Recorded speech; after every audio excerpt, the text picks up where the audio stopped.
driving markets, which are set up, is there to discuss economic and geopolitical events. The idea of driving markets is to enhance you with power and knowledge. And if you join driving markets, you get significant benefit from the workshops and obviously all of the other analysts that you get exposed to, access to, and you'll be able to understand how markets are moving and what is driving markets. Let's kick off.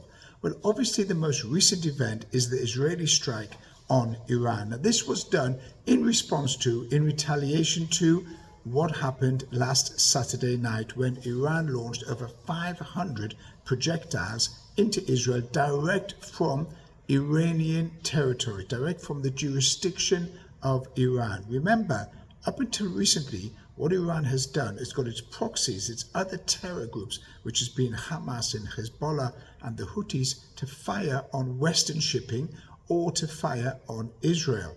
Iran is looking for an expansionist influence in the Middle East. And one of those expansionist influences is to take control of Israel. And they don't like Israel, they're arch enemies. Israel and Iran are arch enemies. So Israel retaliated to that attack on Saturday night. On Thursday night, Friday morning, around about 2 a.m. UK time, the Israeli Air Force launched a strike on parts of Iran where the drones were fired from previously. I did state this already a few days before it happened. If you look at my Instagram reels and also look at my YouTube, you will see that I clearly stated that Israel is going to attack Iran. What I did state also is that Israel would attack the nuclear facilities of Iran. Iran is in the process of enriching uranium to the level whereby they want to make a nuclear bomb. And that nuclear bomb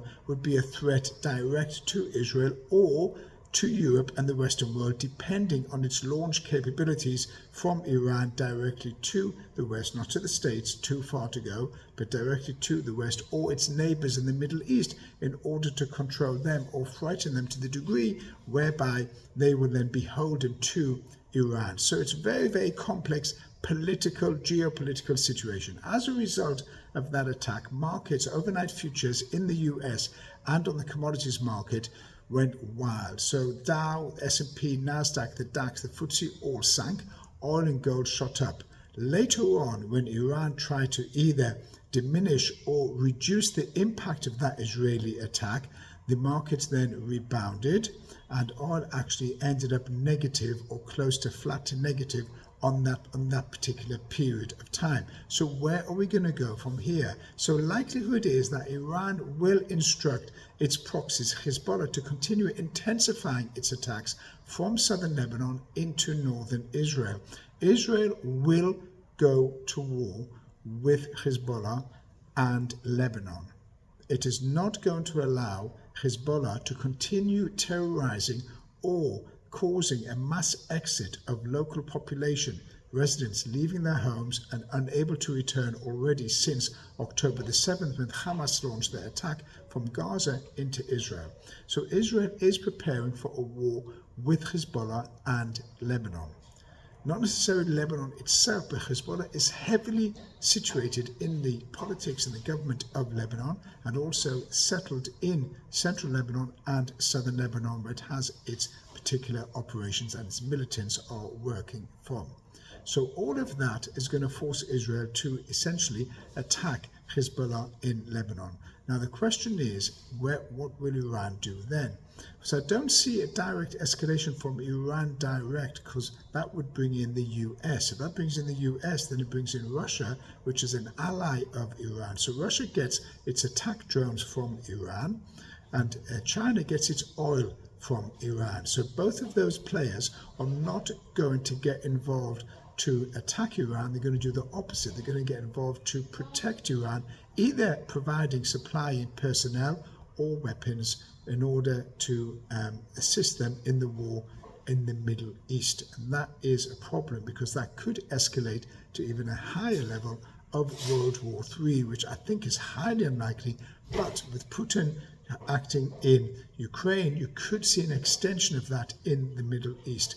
Again, I do deem it unlikely, but you never know how these things play out. So as far as Iran and Israel is concerned, that tension is going to continue pushing on oil. Oil is going to be very volatile, and also gold. Now, gold itself has moved up irrespective of the geopolitical situation. What the gold has done has moved up economically due to high demand for the use of gold, whether it's on the using by the Brazil, Russia, India, China, South Africa, BRICS, which they want to have a gold-backed currency, or if they simply, as gold moved up due to high demand for technology or use within industrial level. So gold is going to continue moving up. However, markets are not only concerned by geopolitical, and this is what we'll discuss on the workshops which I run.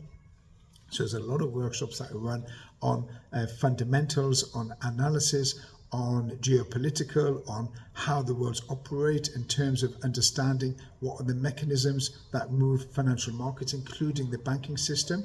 So as economically we're concerned with inflation and interest rates, that's the economic side of this equation. Obviously, with inflation trending up and interest rates unlikely to come down aggressively as first announced by Jerome Powell back in November 2023, then you could see that markets that have priced in significant rate cuts, and those significant rate cuts don't happen, you could see that those financial markets end up being pulled back or sold off on the fact that there is not going to be any particular move on interest rates in 2024, and now it could be 2025. So overall, what you do have is a highly volatile situation. You've got a highly volatile situation economically with to do with interest rates, inflation, and overall, is the economy going into recession, and the labor market with wage inflation pushing it up. And then you've got the geopolitical Middle East and obviously Russia, Ukraine, and other tensions running around Europe. So when you put both of them together,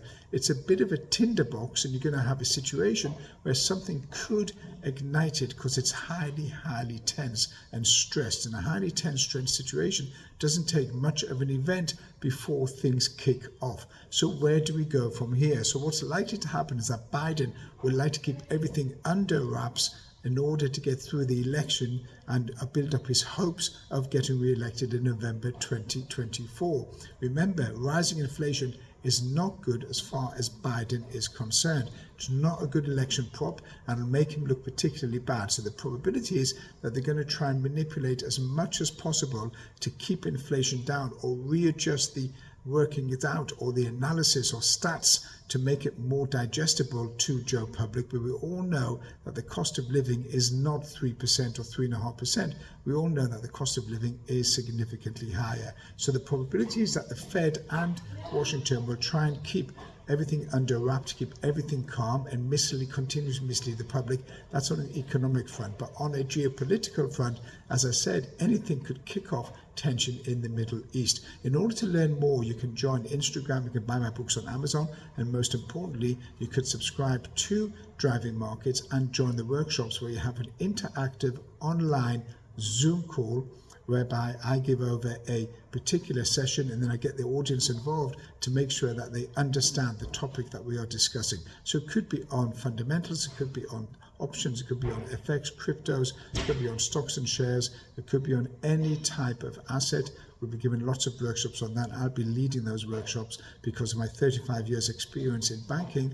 Then I've got enough knowledge, enough power to give you the empowerment needed for you to be a successful trader. That's it for now. Catch you later.